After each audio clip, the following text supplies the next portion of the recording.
Hello, this is Yue Ryan speaking. Student number 3036289860. The primary source I engage with is source number 23, Colonial Affairs, Bismarck's speech in the Reichstag. This source is a transcribed speech by Bismarck, originally delivered in the Reichstag in 1884. The Reichstag was Imperial Germany's lower house of parliament, the Diet of the Realm. So the speech carries great political significance and serves specific political objectives, in which the speaker, here Bismarck, explained his new colonial policies to the Reichstag members, expecting support or debate. The speech was later transcribed in a history book in German, published in 1893, whose title translated into English as The German Empire in the Time of Bismarck, a political history from 1871 to 1890. This brought back Bismarck's speech to the attention of post-Bismarckian historians, politicians, and the public. In other words, when it was delivered, the speech clarified Bismarck's position on colonial affairs, and further discussions it triggered were part of the decision-making process regarding German colonialism in the 1880s and beyond. The speaker, Otto von Bismarck, was the third chancellor of the German Empire from 1871 to 1890. He was a conservative, a politician who famously exercised realpolitik, calculating gains and losses rather than following ideologies. He was known by his contemporaries at home and abroad to oppose colonial acquisitions, but he unexpectedly changed his mind and built a German colonial empire between 1884 and 1885. The speech he delivered best explained his reverse thoughts on colonialism, which also hinted at his unwavering focus on Europe rather than colonies, his modest ambitions, and to some extent, his paternalistic approach to German citizens, with absolute certainty as to the duty of the states. The year 1884, when Bismarck delivered his speech, seems to be a turning point in Germany's colonial enterprise, if one considers Bismarck's confirmation in April that the Bremen merchant Adolf Luderitz acquired lands were placed under German protection, or the establishment of the German Protectorate of Cameroon in August, to be the inauguration of this colonial empire. The shift of Bismarck's attitude towards colonialism from aversion to moderate acceptance also became evident to German citizens as well as foreign governments this year.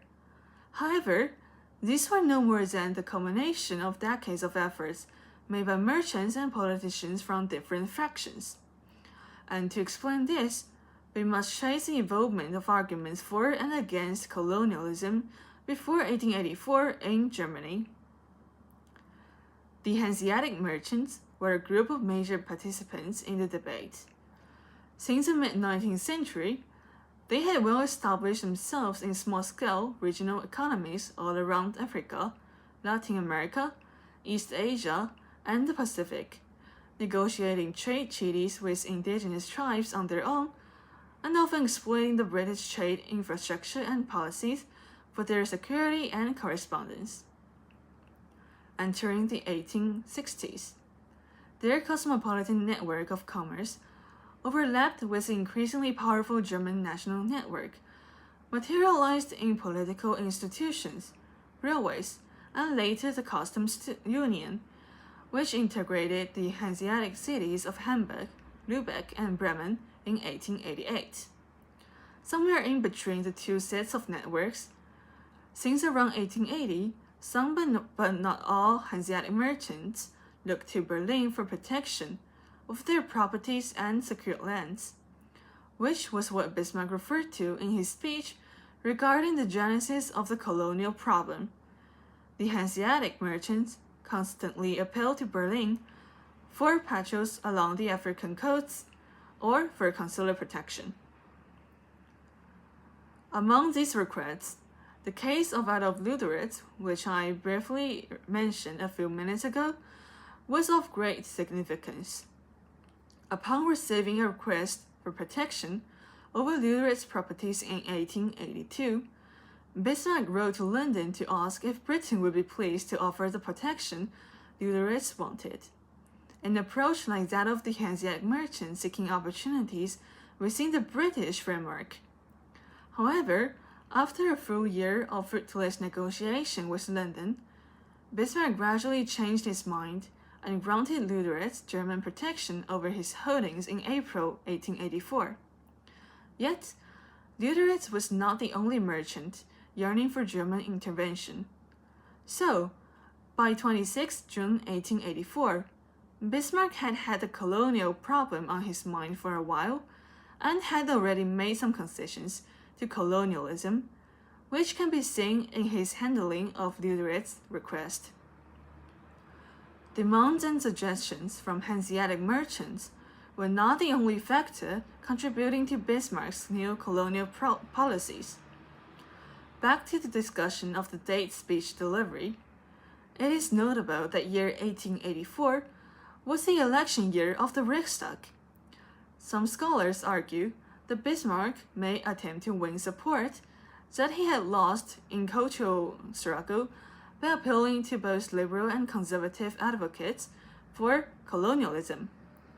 Other possible explanations include that Bismarck might wish to counter the pro-English influence of the Crown Prince couple, or to prevent a possible alliance between London and Paris, and maintain a power balance in Europe. Anyhow, Bismarck's mentality remains unknown, but these factors, both domestic and foreign, existed in the German Empire objectively. What then was Bismarck's proposal on colonial affairs to counter whatever he perceived as must to be solved?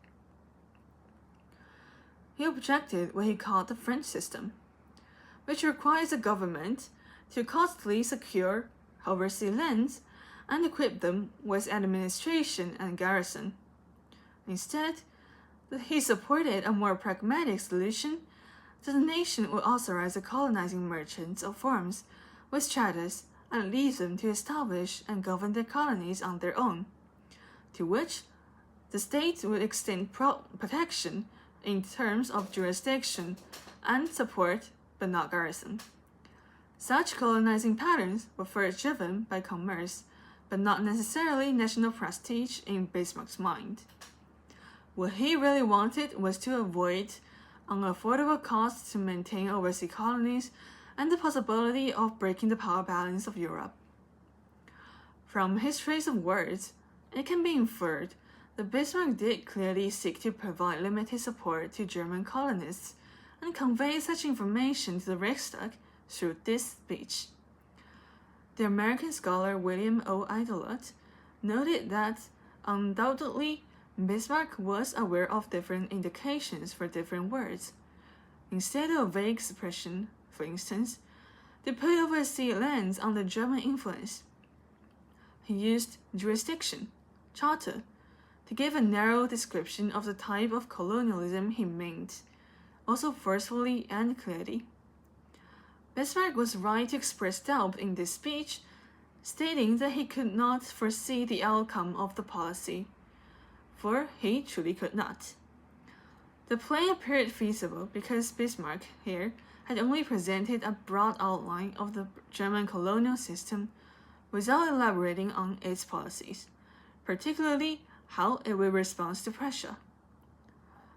When pressure came, he would find himself compelled to violate his own limited liability principle in order to resolve them. Firstly, Bismarck placed merchants or firms acquiring overseas lands they deemed commercially valuable as the first step in German colonization.